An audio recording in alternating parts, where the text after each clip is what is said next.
My name is Shane. I run the events over at 10 Capital Network. We have, I think, 5 amazing pitches for you today. If you have any questions, go ahead and put those in our chat box today. And also, please don't forget to answer the poll at the end of each of the presentations. I'm going to bring up our panelists for the day. And as I'm doing that, again, please don't forget to answer those polls so we can get your interest. With that, I'm going to hand it off to our CEO, Hall Martin, to get our panelists introduced. Hall, take it away. Great. Great. Thanks, Shane. And I want to thank everybody for joining us today at 10 for another great set of panelists as well as startups pitching. Today, we have on the panel great investors as well as mentors and advisors, and we'll have each one introduce themselves and their network and what they do. Kick off, let's start with Gary Forney. Gary, can you tell us more about yourself and your group? Sure. I am the chairperson of the Central Texas Angel Network. We are a group of roughly 120 angel investors. We invest both locally as well as nationally. Last year we did 17 deals, roughly $4 million. Our investment thesis is broad-based. We do both equity rounds as well as bridge notes, but we don't do safe notes. Aside from that, we're always interested in looking at more startups and how we can help additional new companies be successful. Great, thanks. Herbert, can you tell us about yourself and your fund? Sure. Good afternoon, everyone. Herbert Drayton. I'm in Charleston, South Carolina. Highmark Capital. We invest in tech-enabled companies across the Southeast. Pre-Series A companies, average check size 250 to 750. Thanks. Great, thank you. And Hayden, can you tell us about yourself and your group? Absolutely. So Hayden Blackburn, director of Cowtown Angels up here in Fort Worth, Texas. And it is individual members. We have 40 at the moment right now doing individual investments into high growth companies. Geographically agnostic, industry agnostic, but play to their strengths. So we have a lot within healthcare, life sciences, and a lot of deal flow coming from that, but really seeing deal flow from everywhere. And our average check sizes are around that 200 mark. Last year, members invested $1 million, and it's kind of a marking point for us. But we have 9 investment cycles a year, taking off March, August, and December. Thank you. And finally, Michelle, can you tell us about yourself and your advisory group there? Sure. My name is Michelle Haddad. I'm the founder of Transcend Consulting Services. We provide mentoring and business strategy advice to small and startup companies. I'm also representing Veblen Director Program. The Veblen Director Program is made up of 150 to 200, about 200 now, executives that are available to provide advice, mentoring, and as well establish advisory board for startup and small to medium companies. The system works where you have access to up to selecting 5 advisors that would give you pro bono advice for up to a year with a commitment of a meeting once a month and providing you general advice on different aspects. The network includes people that are all over the globe, from Asia to Europe to the Americas, and from all sides of the industries, from finance to life sciences to engineering to AI. So this is available for any startup that is interested. They can just reach out to Hall and we can put you in contact. You have access to the network and you can engage with any of the advisors. So that's about it. Great. Thanks, Michelle. With that, we'll have our first presenter come up. We have Jack Terrazas of DrySafer, who will be up here to present. Each company will have 15 minutes to pitch and answer questions. So we're looking for 8-9 minute version of the pitch to give everybody a chance to ask at least one question. And then we'll run a poll for those in the audience. If you're interested, check mark the box and we'll make introductions that way. You also feel free to put questions into the chat box and we'll call them out as we go along. With that, let's go and kick off with Jack. Jack, you're free to share your screen. All right, I'd like to introduce you to the next breakthrough in smart home security and energy saving apps.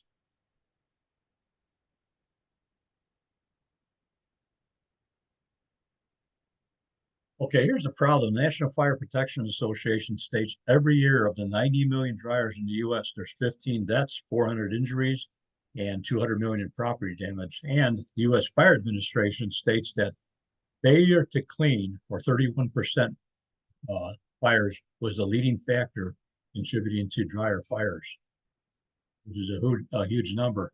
As you can see, warnings of flammable lint buildup are verified from everybody from the National Fire Protection Association. Every insurance company talks about it on their websites, consumer reports. Martha Stewart, Bob Villa, Forbes, everybody talks about it, but nothing has ever been done. So here's the cause. The highly flammable lint buildup inside the dryers and exhaust vents kill, destroy property, and waste energy. As you can see on cause under the graphics, the lint buildup is inside the dryers, crimped vents, exhaust vent hoses, and side and roof vents. Results, dryers run longer, hotter, overheat, and eventually will start on fire. So, solution. DrySafer early detection lint alert apps. It alerts homeowners and property managers of highly flammable lint buildup before they cause dryers to work longer, overheat, and start on fire. And our engineered product is designed to detect restricted airflow up to 90 feet away. How it works, simply monitors, you twist on the airflow sensor behind the dryer's exhaust vent, so it begins to monitor airflow restrictions. Then it alerts of lint buildups before they start running longer and hotter and using up more energy, notifies residents, contractors, and property managers on their smart homes, tablets, and desktops, and it prompts them to get the dryers cleaned out. Installation, it's simple, app-directed DIY installation. We engineer it for about a 30-minute install. Number one, you install the airflow sensor to the back of the dryer, attach the vent hose on the other side of it, connect this airflow sensor to the plug-in adapter, and simply download and register the app.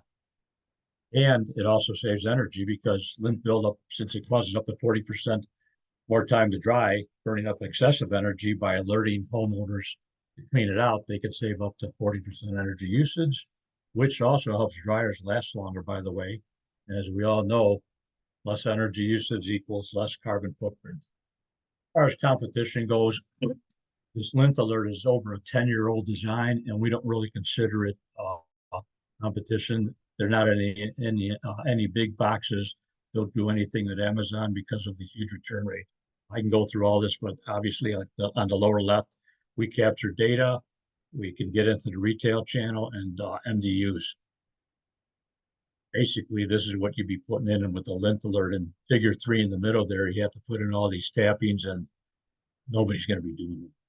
So marketing and sales, to penetrate the 90 million dryer market, what's great about this category is that there's highly diversified vertical channels. Everybody from home security systems like ADT, MDUs, big box retailers, home shopping networks, home warranties, insurance companies, and on and on.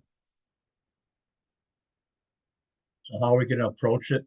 We've got a 3-phase business model. One, we're going to be selling B2B, the residential and MDU channels, and we'll be selling the hardware through existing home security installers such as ADT, Simply Safe.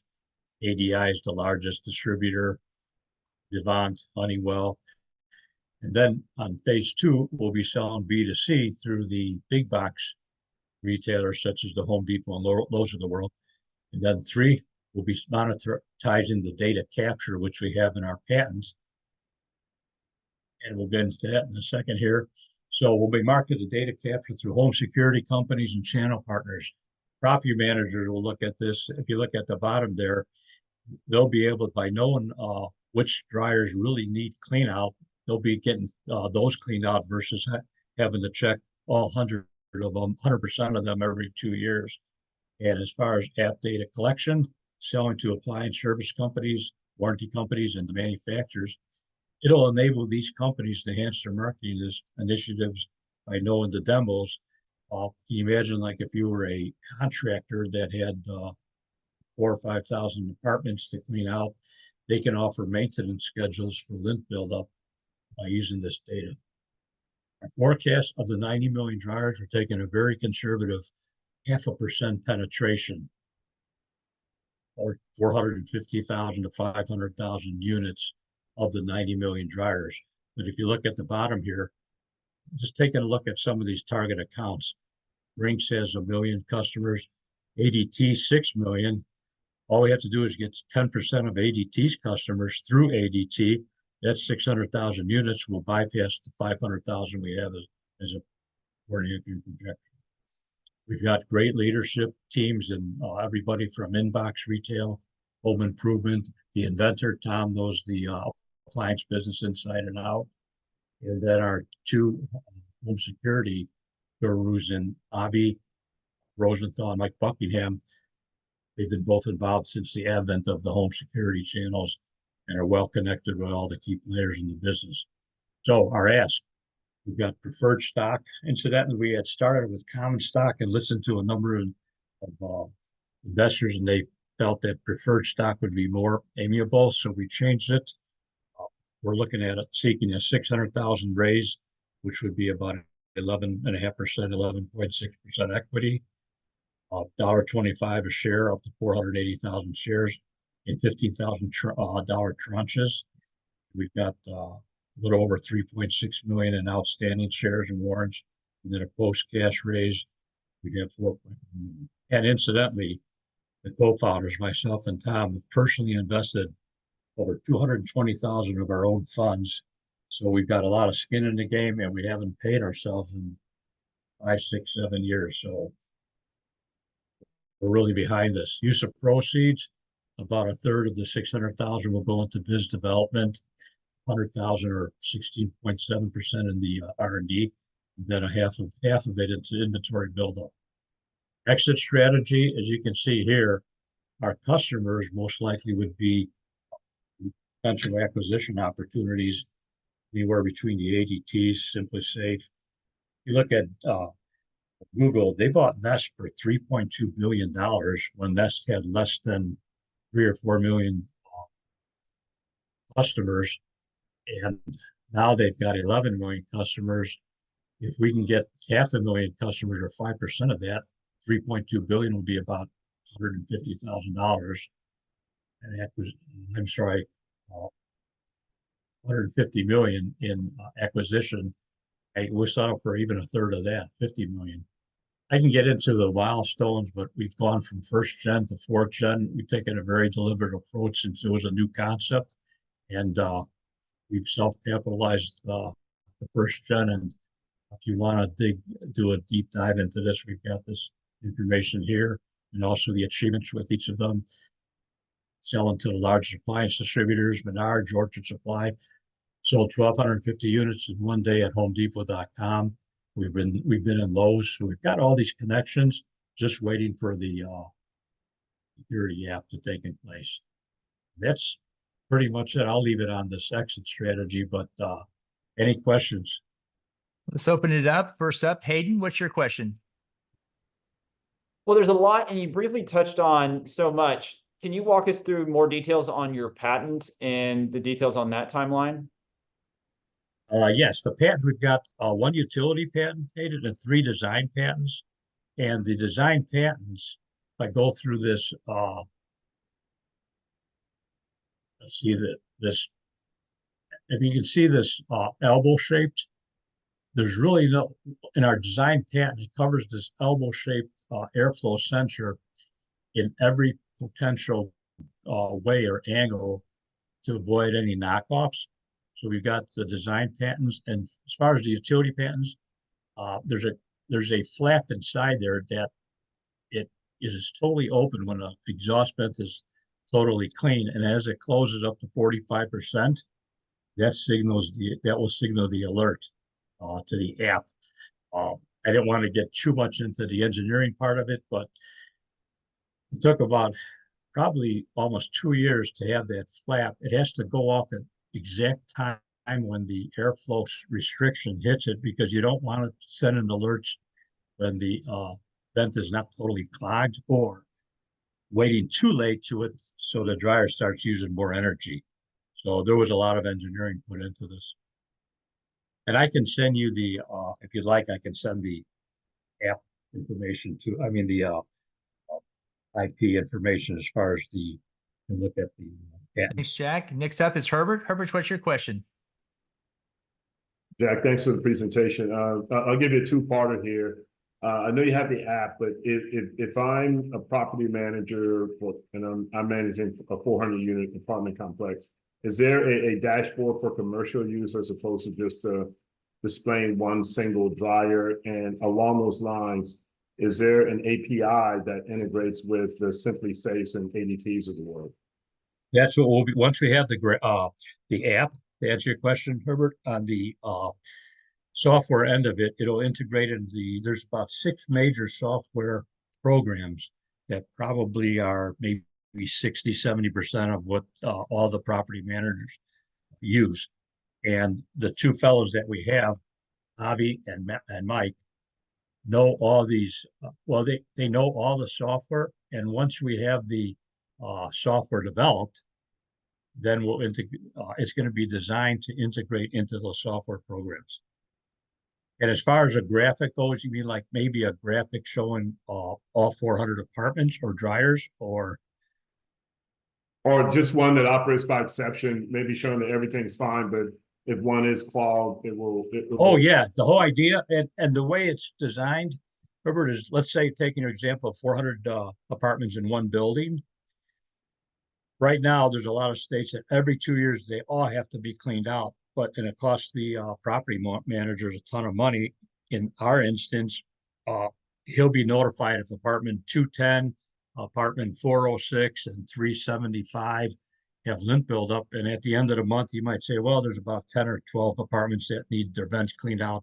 I'll just get my maintenance manager or hire a contractor. So yeah, they'll be notified of every single apartment. Great, Thanks, Jack. Thanks, Herbert. Next up is Michelle. Okay, let me unshare this. Yeah, so coming back to IP, what stops the appliance manufacturer from not adding this feature to their dryers? I mean, appliances are becoming more smarter, Wi-Fi connected. Well, we've been through that. It's a good question, Michael. Number one, we approached Whirlpool and GE are the two major manufacturers at the outset of this project, and they do not want to be liable for anything outside their dryer. So, you know, we could be some low-end Chinese company that develops something that doesn't work, starts the house on fire, and then they're going to be liable. So they don't want anything to do with anything outside their dryer. And as you mentioned, some of them are developing some type of engineering, but the problem is they don't have the intelligence in the dryer to detect lint buildup like ours does. I can send, in fact, I just was looking on it earlier this week, and I can send you an update on what they have, but it just doesn't work. There isn't the engineering software to detect lint buildup. Great. Thanks, Jack. They may sense an overheating inside the dryer, but by then the dryer's already been overheated. Right. How much do you charge for it? We're looking at right now $80 for the unit, including the the whole product with the apps. Okay. Thanks, Jack. Thanks, Michelle. Gary, do you have a question?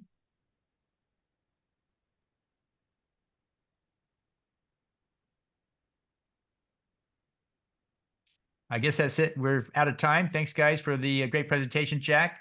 And with that, let's go ahead and move to our next presenter, George Grundling of A Credit Match. Thanks, everyone. Let me give you a quick overview of A Credit Match.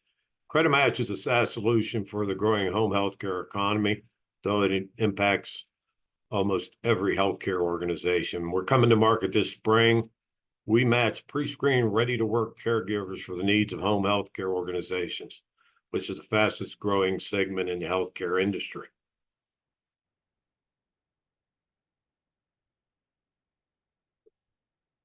Healthcare organizations have significant challenges. First of all, there's increasing demand for the in-home care for therapists, nurses, personal care assistants. It's an increasingly reliance on the high cost of staffing agencies. There's a shortage of qualified caregivers, I think, that everyone's heard about and seen about. And it's an efficient and expensive process to find, engage, and contract with qualified caregivers. It's not financially viable for HCOs to meet all patient needs with a full-time staff. It's the worst supply chain management system imaginable. It's a perfect environment for our credit match solution. Sorry, but it.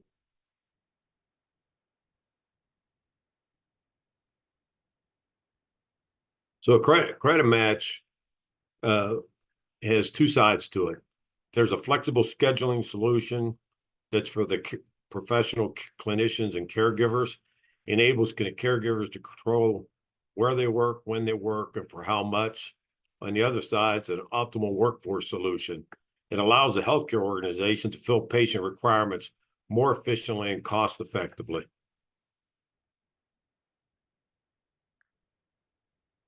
On the two sides here, the healthcare organizations, it provides direct access to pre-screened qualified caregivers with specific skills. It's a more efficient job matching and fulfillment process. It reduces their staffing costs, which is already a low margin business, and it provides them a growing pool of available caregivers. It increases their capacity, revenue, and profitability.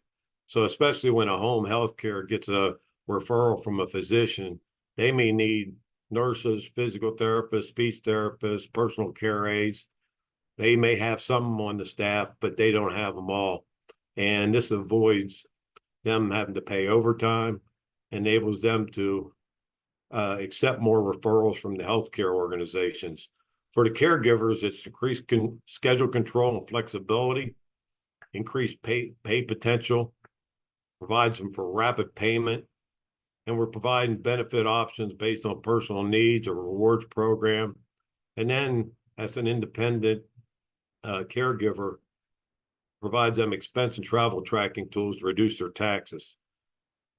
And one of the more complex things is we worked with the industry to design for the requirements and design of the system. It meets all the needs of the home health industry, which is the fastest growing and most complex sector in healthcare.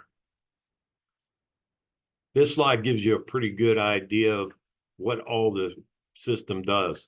On the left side, for the workers and the caregivers, from registered nurses to personal care aides, their first thing they have to be is a credit match verified professional. So that means they're background checked, identity verified, and license checked and monitored. On the healthcare organization side, we're focusing initially coming out of the gate this spring on home health, home care, and hospice and home hospice. One of the things we built into the system, which is critical with some of the big players that have played in the hospital space in this arena, have not addressed, is both visits and shifts. So when you need a physical therapist to come in, they're coming in for a visit. That could be coming into the home, that could be coming into a rehab facility, a assisted living center, and so forth. And it provides certain requirements that we've incorporated into the system. So it takes us through system. It drives such efficiency because it's all in the system. The matching criteria, the background check, the professional license verification, their vaccinations and health checks in the system, identity verification. Also, we've included in visit and location verification. So when they're checking into a home, we know that they're at the home, we know it's them. The compliance monitoring to make sure they stay compliant as a credit match verified professional. Through the system, they do the rate negotiation. Another key factor was schedule management, especially as you're going into the home or into facilities when they need to change the schedule due to a patient not being available, due to a caregiver being ill and needing to find another caregiver to replace them. And then the whole payment processing system is done through a credit match. And we have a communication platform through the system so the healthcare organizations and the caregivers can communicate throughout.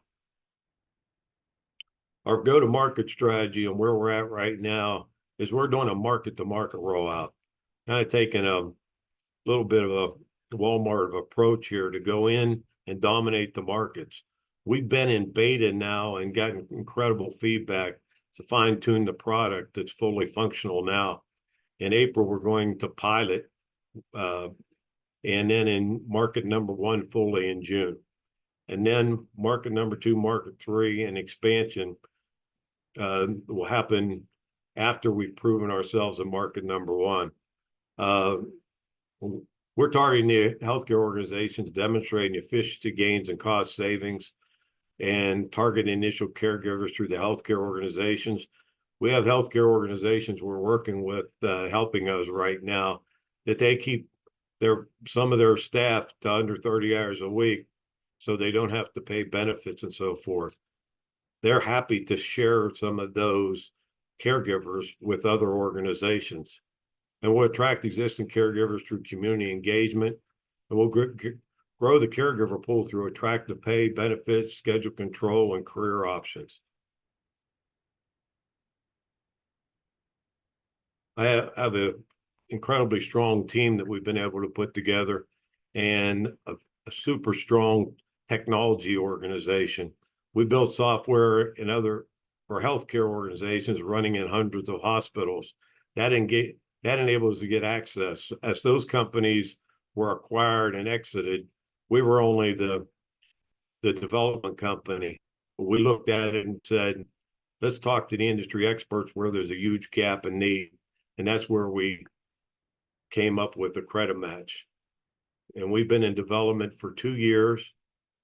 And what we're doing now is our internal group has invested $500,000.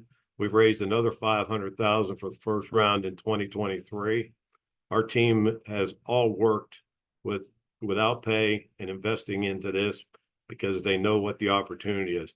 Round 2 right now, we're raising $500,000, and it's 250,000 units at $2 a unit with a $3 million pre-money valuation. We've already raised $225,000 of round 2 to date. We're looking at this as an incredible opportunity for an acquisition, and as we grow this as a SaaS solution, we'll be in the 9 million revenue range by the end of 2025, early 2026 in our first 3 markets. We'll be an attractive acquisition for dominant staffing companies. Matchwell,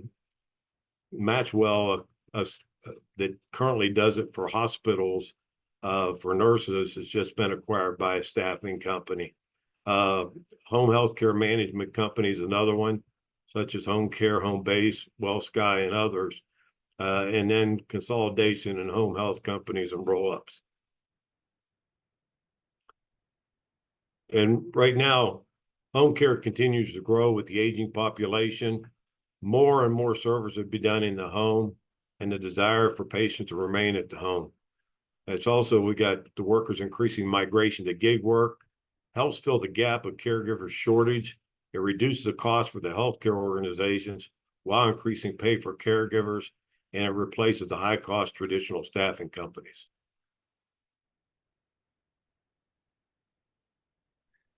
And we love to be able to take anyone through a product demonstration or a full business plan. So thanks for the introduction here, and I'm available for any questions. Thank you, George. Herbert, what's your first question? George, thank you for the presentation. My question is around the revenue model. How are you making money? A transaction fee, platform access fee? What we're doing is we've made it very simple. Whereas a staffing company is often doing 50, 60% markups, what we're doing through the system is if a caregiver, let's say they're going a visit for $100 to make a round, then the caregiver gets paid exactly what they negotiate through the system. And the healthcare organization is paying an additional percentage that comes to a credit match. So we have it right now in our business plan at 17.5%. And it's an incredibly attractive profitability model. So what happens is when the caregiver completes their visit, the healthcare organization verifies the visit is complete. At that time, the payment that's been put on hold goes. So let's say it's $100. So $117.50 is paid by the healthcare organization. 100 goes to the caregiver. $17.50 goes to a credit match. Great. Thanks, George. Michelle, what's your first question? I don't have statement mostly. It's like, looks like a TaskRabbit for health caregiver. Sounds good. Gary, Yes, what's your absolutely. question? I think you're on mute. It'd be frustrating. A couple of questions, actually, if we have a moment. You talk about having 3 systems up and running, but I didn't see any data to talk about those systems. How many customers? How did the pilot go? What is the data learn? What was the revenue from the pilots? Was it revenue, cash flow positive? You know, give me a few before this is real. No, what we've done right now, we're only in the beta stage. So we've had caregivers and healthcare organizations all testing through the beta stage. We're not at revenue. We'll be at revenue when we go to our pilot. Oh, that's an interesting choice of terms. So these are all unpaid betas? Yeah, the people right now are, there is nobody being paid in the system. It's been to work out all the details of the system so that once we go to pilot, it's a very efficient model for them. So for example, we got feedback from them about, you know, how we change the schedules and so forth. And then we've incorporated those things into the system. They've given us feedback to make it faster and easier for a caregiver to sign up. And we've also had significant changes we've done on the healthcare organization side to make it quicker and easy for them to be able to find the folks, make the job offer, have the job offer accepted. Got it. Okay, so I better understand what we're talking about now. All right, so how many, so you essentially have a dual-sided marketplace. So how many people are you have on the side of the marketplace that are essentially caregivers? How broad was your test bed? Right now we have about 25 caregivers that have tested through the system, and we've had 5 healthcare organizations testing the system and providing us feedback. We set up the beta so that they can actually see how they locate the caregivers. So in showing the system, a caregiver is able to set up and say specifically, here's my discipline, here's my availability. I want to be able to work a certain distance from my home. And they also can choose, do I want to work in a healthcare facility or home health care or both? Sure. No, I understand. Sorry, we're running out of time. Let's move on to a couple of other questions. Where are you guys based? We're based out of Dallas. Oh, okay, good. So fairly local.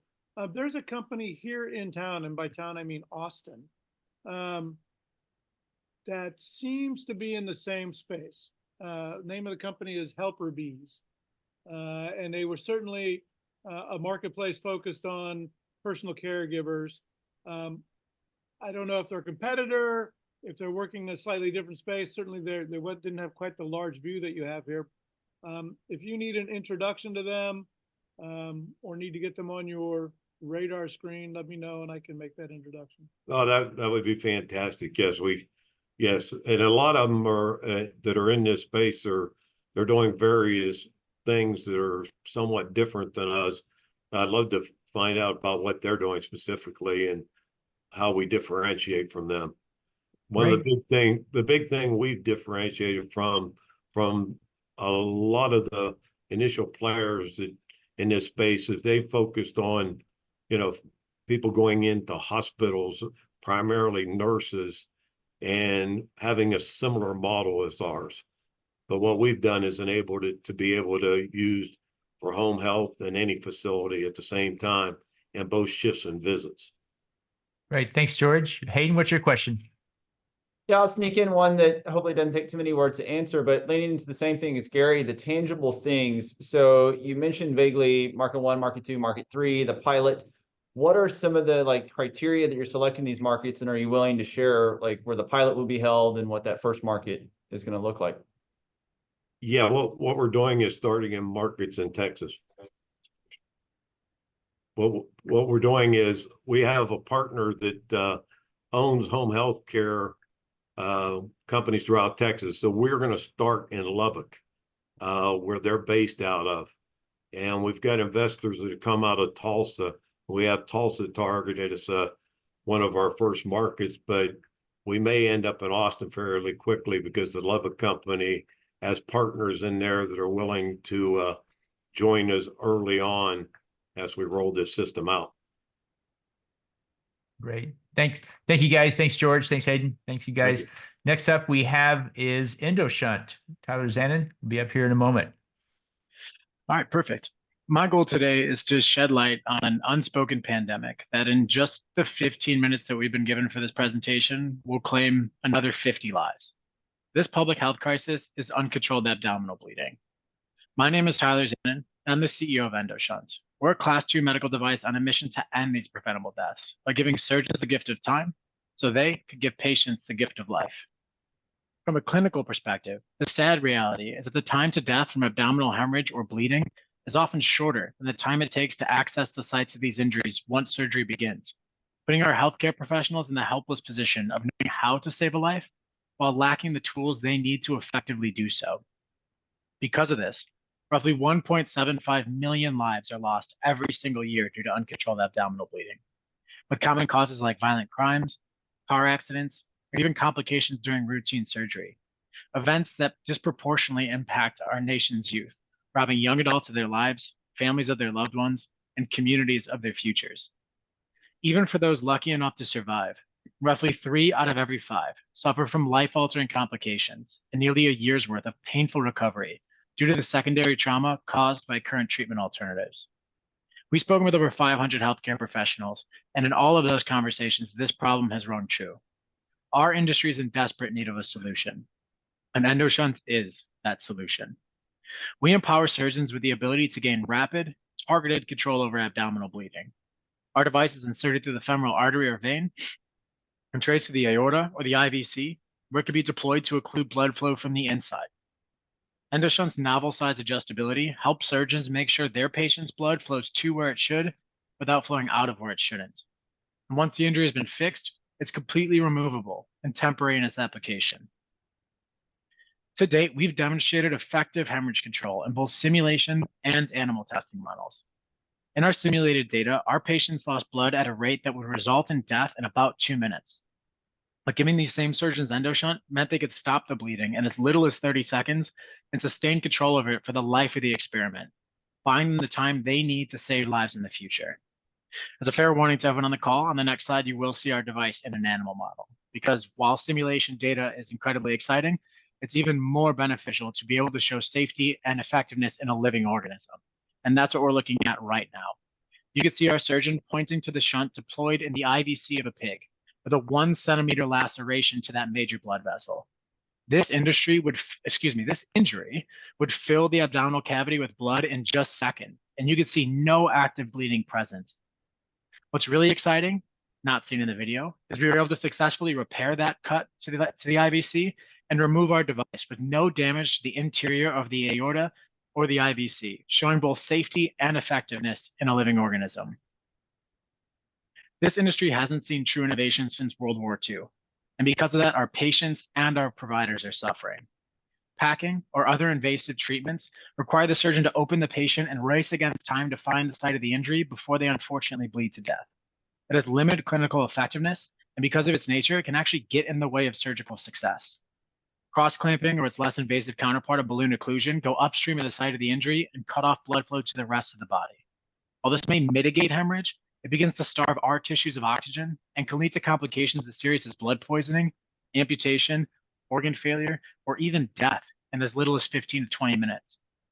EndoShunt truly is the only option that gives our surgeons the time, the targeted control, the technique they need to save lives and improve downstream health outcomes. But don't just take our word for it. Surgeons around the United States recognize the value that we will bring to this industry.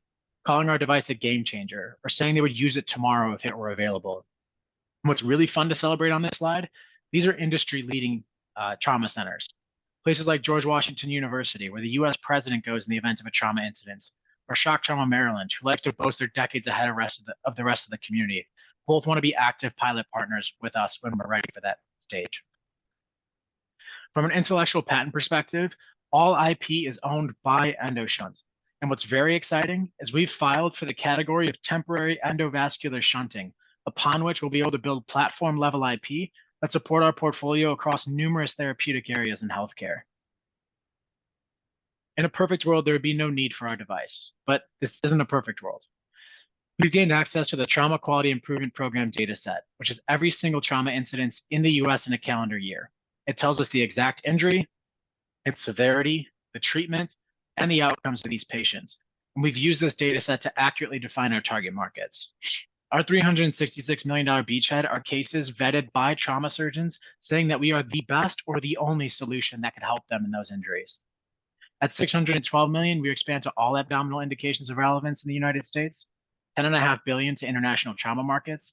And lastly, as we grow into other therapeutic areas that have expressed interest, like oncological surgery, transplant surgery, and OBGYNs, we'll be able to gain access to a roughly $60 billion annual market opportunity. Our device carries with it an extremely competitive price point based on current market alternatives today, while leaving us a healthy gross margin that any future acquisition strategic will find incredibly impressive. From the trauma center's perspective, it gives access to roughly $26,000 of reimbursement on existing codes per patient. But arguably more exciting, it gives these centers the ability to capitalize on over $4 billion of additional care opportunities every single year that they can't get to today simply because their patients aren't living long enough to receive them. In greater detail, we'll launch in our pilot sites in 2025, where we'll build real-world evidence and support our commercialization in 2026. During that time, by adding just 4 additional trauma centers for a total of 9, we expect to break even. With the assumptive growth rate of 1 trauma center per sales rep per month at a mature sales cycle, we can predict revenues as high as $50 million in 2027 or nearly $90 million in 2028. They say you invest in a team first and a product second, but at EndoShunt, we truly are lucky enough to have both. I joined this company after a decade of work in industry, where I led cradle to grave medical device development organizations at Medline and AbbVie Pharmaceuticals, getting over 70 products, not to the US market, but to international markets as well. Our chief technology officer is an expert catheter-based engineer whose lessons learned at Merge Medical Device Studios served as perfect inputs to the work that we're performing today. And lastly, but certainly not least, we have our 2 trauma surgeons, Jeremy and Malad, who help ensure that we're keeping our finger on the pulse of the trauma community, connecting with the right key opinion leaders, and producing the right product outputs so that it can be fit for our end users. Outside of our internal team, we're lucky to boast an extensive network of both mentors and advisors who help de-risk our path to market and solidify the strategies that we're carrying forward to be successful. While it's fun to celebrate our internal strengths, it's important to recognize where we need to partner. We're leveraging an appropriate quality management system for what the FDA and Europe expects to see in the future. Our regulatory consultants are the same exact organization responsible for our predicate devices clearance. Our manufacturing supply chain is entirely US-based and industry leaders in their respective materials. And lastly, we're even partnering with the US Army and Air Force on R&D and grant opportunities to make sure this product is fit for our military population as well. We've come a long way since our ideation. On just $400,000, we've performed over 500 healthcare discoveries calls, ensured there's a freedom to operate, filed our own IP, and demonstrated safe and effective hemorrhage control in both simulation and animal testing models. Currently, we're raising a $2 million seed round to take us through our FDA testing pathway. And they're excited to say we have roughly 1 to 1.5 in soft commitments for that round following the close of a lead investor shortly. In the future, we predict a $6 million Series A that'll support us through commercialization, expansion, and to profitability. In greater detail, this raise is on a convertible note with a 25% discount, 7.5% interest, 2-year maturity, and $8 million post-money valuation cap. But these last 3 slides have been all about what we're asking investors for. Before closing, we want to share what we promise we'll do for them. Not only will their investments help us get this product to market where it could actively enable surgeons to save lives, but it'll generate impressive financial returns for our seed round investors. In 2026, after commercialization, selling just 525 units per year we could generate nearly 10x returns. As we grow to roughly 3,500 units per year, we're in the 20x return range. And finally, capturing just 20% of the US trauma market only, not selling to oncology, transplant, OBGYN, or any other markets, we could generate triple-digit returns for our investors today. In the future, EndoShunt will give the gift of time to our trauma surgeons. And by helping us get this product to market, you can get the gift of life to their trauma patients. Thank you. Thank you, Tyler. Michelle, what's your first question? When do you get the FDA approvals, the medical approvals, HIPAA, and what area of the body this can be used at? So it can go in the ascending aorta, for example? Yes, we will deploy in the aorta or the IVC. We're going to apply to the FDA's clearance process via the 510(k) predicate pathway mid next year. Great. Thanks. Gary, what's your question? Again, a couple of them. Could you go back to your financials return slide? Yes. I love this slide.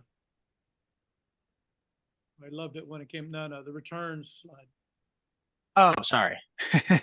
For the investors? Yeah, you're talking to investors. That's the one. I apologize. So, love this slide. Bold statement. I mean, to be an entrepreneur, you have to believe in the bold. bold. True statement. Incredibly confident. The So 2026 you'd be okay is with a performance-based investment. Yeah, our 2026 is based off of our predicate devices post FDA clearance valuation. Okay, Hall, do you think he knows what I'm talking about? So a performance-based investment means they give you a valuation, but if you don't hit the revenue targets or what have you, they claw back some of the equity. So it's performance-based. Are you up for that?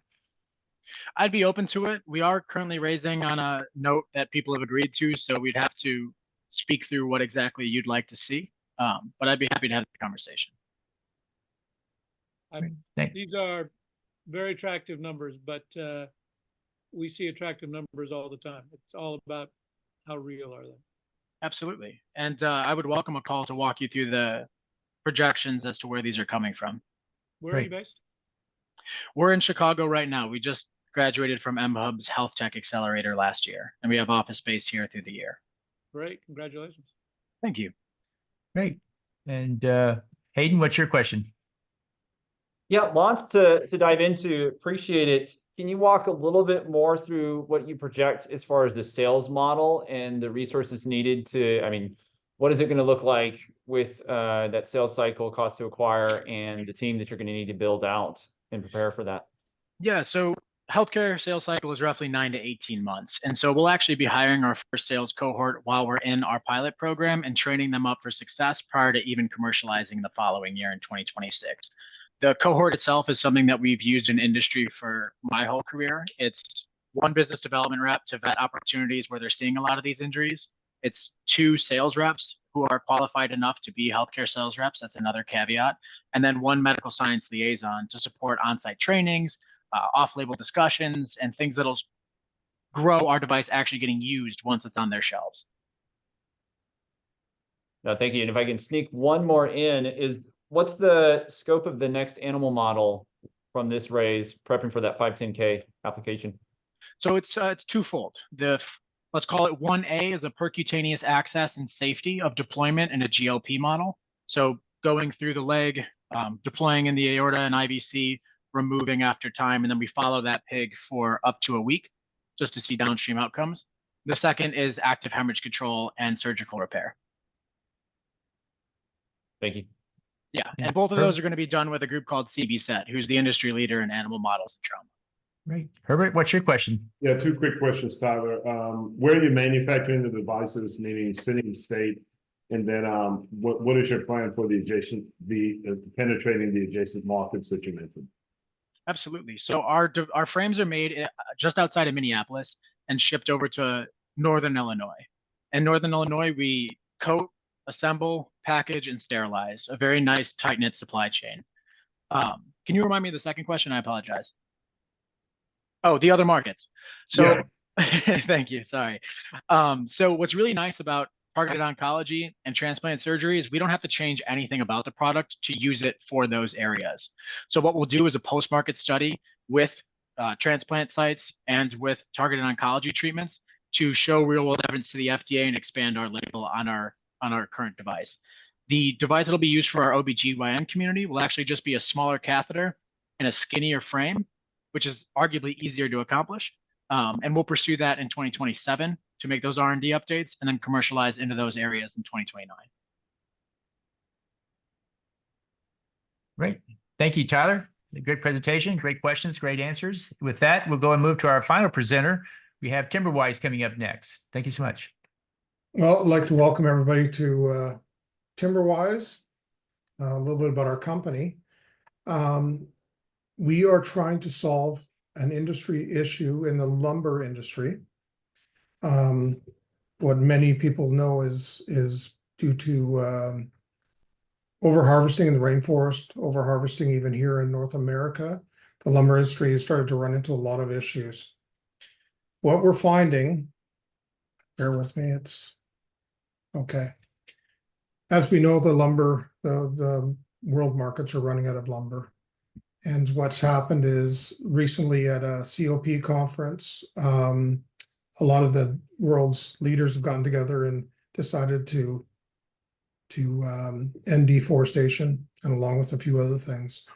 But before this happened, a group of people and I got together and started noticing that there was changes in the industry and that something was going to happen. We met with leaders in government and so forth and found that not only did they not have a plan, they were looking for outside people to try to solve their problem because they couldn't figure it out internally. As you know, the world markets continue to go up, as we saw recent prices go up in the lumber market, and the housing market continues to grow. So what are we going to do to replace this source of building material? And this has been a big problem. Mills are shutting down not because of lack of demand, but lack of source, lack of supply. Places like China are coming up with numerous ways to try to solve this problem by using palm branches, strand, even grain in order to make building materials. But what we're trying to explain to people is they're overlooking a massive source that many people aren't even aware of.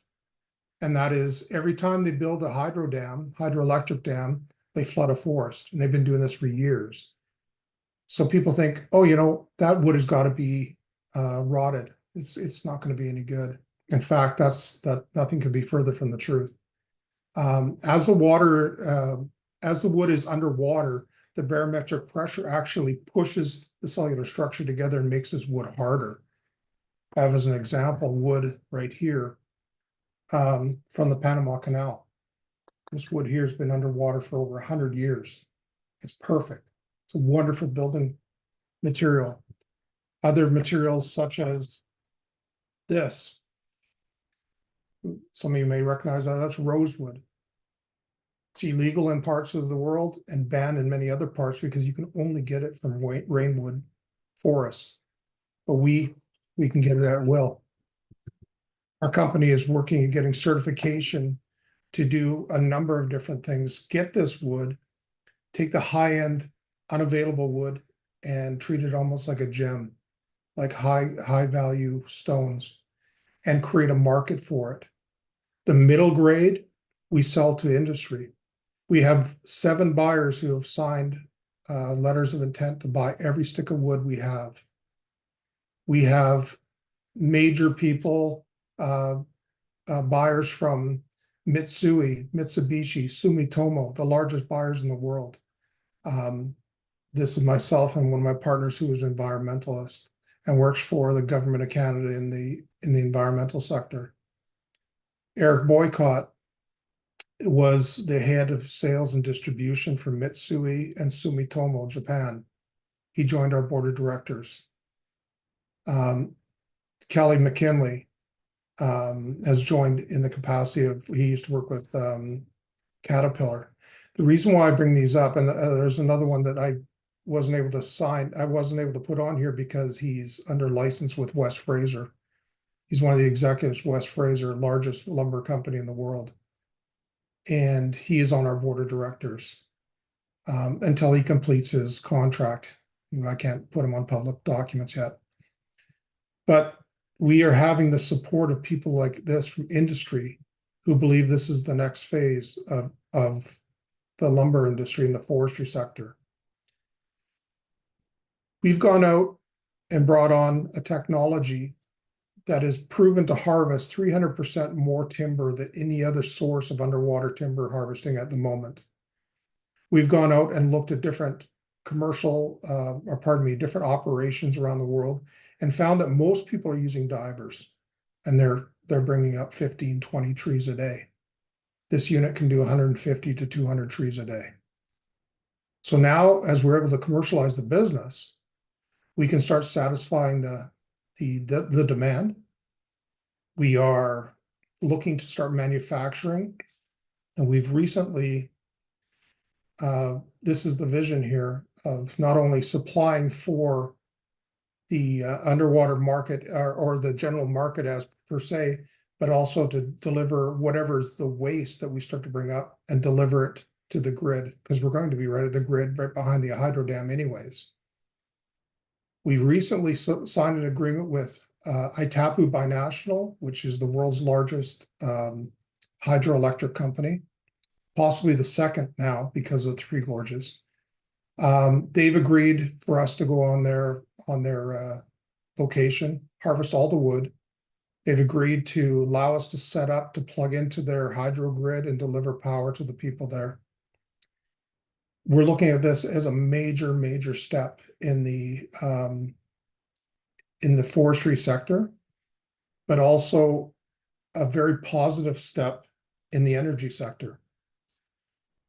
We've talked to other energy companies, other hydro companies who are willing to get behind this and willing to support us. We're looking to set up, just pardon me, there's our meeting with the group out of Paraguay. And they've basically rolled out the red carpet and said, if you can do this here, we'd like you to work on other projects. One of them is in Panama, another one in Brazil. There's no shortage of projects. In fact, there's 66,000 underwater projects around the world. Unbelievable. And there's over $135 billion in underwater wood waiting to be harvested. The first company that can go ahead and harvest this wood in a commercial fashion can get the edge over all the others that are doing it in a mom and pop style. We look at it even on a greater scale where we want to find a certification. I've already trademarked waterwood and EnviroWood, where we want to present it to mass markets as an alternative. And we've talked to local indigenous people that, of course, a lot of these hydro sites are on their property, where we can not only stamp the EnviroWood, Timberwise EnviroWood, courtesy of this nation, that nation. And that gets them very excited because they want to be part of something like this. We have got a lot of interest from government in Canada and the US and in South America. So we're looking forward to getting this project moving, finding a partner or partners that understand the vision and want to get behind this. That's it, is in a nutshell. Great. Thank you, Lonnie. Gary, what's your first question? You're on mute. Yeah, we've all seen underwater wood harvesting. So I'm from the Northwest. We've all seen it for years, especially with sinkers, logs that sink during the loading phase. Yep. Most of the companies that I've been exposed to over the decades, it just wasn't viable. Even when it was already cut and just underwater, just dragging it up and utilizing it wasn't a viable model because the costs were just higher than harvesting fresh wood. Tell me about your unit economics and why you're going to be better. Sorry, I didn't catch the very end there. Tell me about the unit economics and why yours is so much better. Perfect.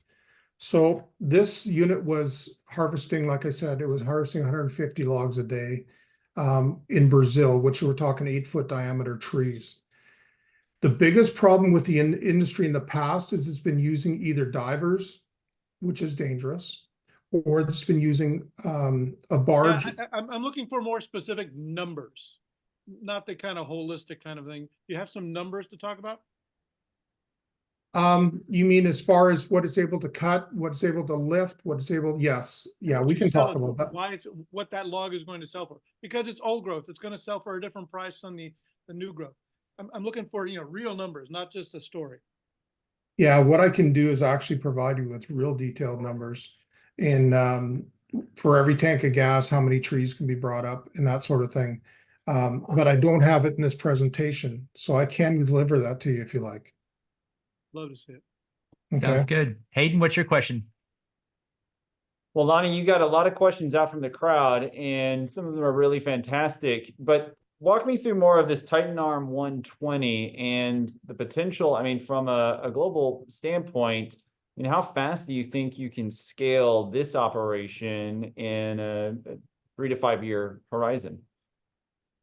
Our goal with this particular project is we are able to get started on the project immediately, which means we can start generating a revenue stream within 3 to 6 months. How can we do that?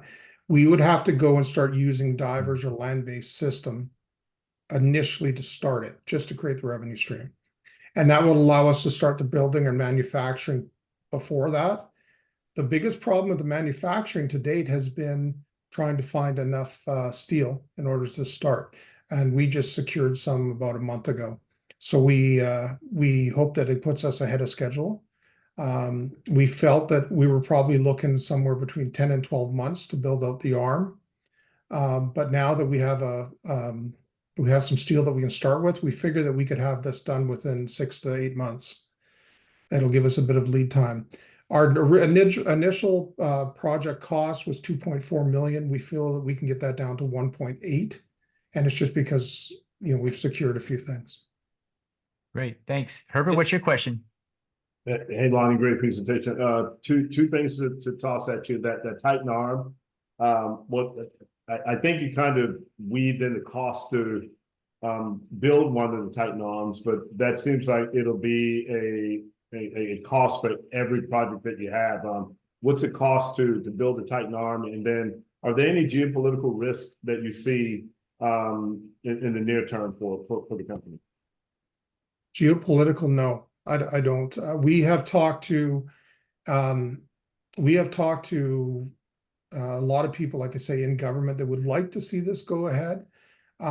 We haven't received any resistance from the environmental groups because there's been a lot of recent studies on how much greenhouse gases are coming off of these trees, and it's substantial. And so our biggest resistance has been trying to change people's minds.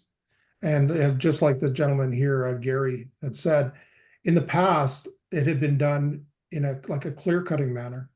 People had gone down or pardon me, not clear cutting, selective logging manner, because they would have to, because of the extra cost to do this. It was almost cost inhibitive. They had to go down and select the highest value tree in order to make a living doing it, which makes sense because you're working underwater. The vision systems weren't good enough, and their equipment wasn't able to take the heavier, larger, higher value trees. So we essentially are introducing a technology that can clear cut. That means every single tree has a purpose. You're not taking just the high value ones. Even the mid and low value ones are going to have a purpose, and that could be either being used for hydro reasons or biofuels. Great, thanks, Lonnie. Michelle, what's your question? What are your blockers? Blockers is we're ahead of our time. That's been our blocker. And to be honest with you, not a lot of doors were opening until Greta came onto the scene a few years back. All of a sudden, green became important, and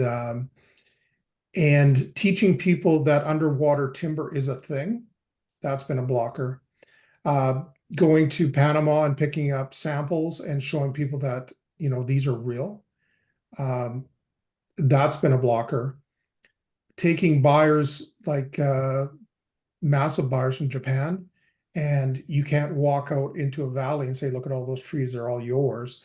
You have to do based on sonar or other topical maps and so forth, and explain this is what's down there. And when it's delivered, this is all yours. Those have been our blockers. Great. Thanks, Um, Michelle. Thanks, Lonnie. I did have questions from the audience. I'd like to read out, Lonnie, if you give me the short answer. What is the Sure. total volume of lumber available underwater? 100 and between 135 and 140 billion dollars. Really knows. Okay. What's the device's impact on the dam or lake bottom integrity? Say that again, please. What's the device's impact on the dam or the lake's bottom integrity? Oh, Are you doing okay. any damage down there? Sure. Well, okay, and to answer that quickly. Okay, right now, whenever a tree breaks loose, it does get caught into the hydro turbines. So that's becoming a problem. People think that because fish can live around trees, that it's good for them. It's not. A certain amount of it is good. It gives them habitat. But the downside is there's a degradation of the tree that does affect fish. So that becomes a whole environmental side of it as well. Great. What IP do you have? IP, I can't answer that right now. Okay. How long does wood have to dry per season? So wood per season, it depends again on the species. Some people use air dry. Sun dry doesn't work. It can check and crack. There are other systems in place that allow it to dry within 30, 60 days. Okay. And how many flooded acres do you have access to now? Right now, we have 5 different opportunities in front of us. It's a matter of which one we're going to take. We've chosen Paraguay because we have a lot of support. Great. And what's the impact on water levels? The impact on water levels is almost a non-issue because, whatever's removed will be replaced. But that is a good question that we did go through with the environmentalists. Great. And how accurately can you assess what wood and how much is underneath each body of water? How do you? Well, that depends. Yeah, Okay. that depends. Some of them, like the Panama Canal, was under for over 100 years. But the assessment can be done in many different ways. So you would have to go to an expert that either is looking at topical information or has a system that can go under and look at it. Final question. What is to stop anyone from copying your technology? Well, we are about to repatent it. We had the original patent and we've redesigned it. We went to John Deere Hitachi, or Wajax, and worked with their engineers to make it go deeper, take on heavier. We have 50-ton lifting capacity right now. Great. Anybody on the panel have one final question? All right. With that, we'll go ahead and conclude the presentation portion of this. We'll now move into the breakout sessions. Shane will come up and tell us how that's going to go down.